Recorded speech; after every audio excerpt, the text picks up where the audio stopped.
ఈ గేమ్కి కావాల్సింది 1 plate, a bangle and పప్పులు. ఈ గేమ్ ఆడాల్సిన రూల్స్: ఎవరో ఒకరు ఒక బ్యాంగిల్ని మనం తలపైన పెట్టుకున్నప్పుడు ప్లేట్లో బ్యాంగిల్ పెడతారు.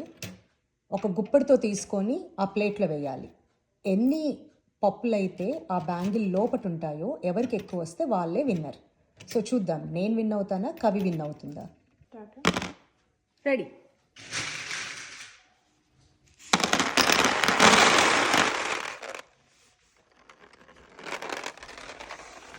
Oh no, just 3.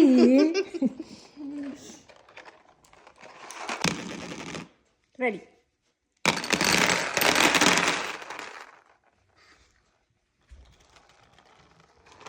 Wow. 4, 8, 9. Yay, you win.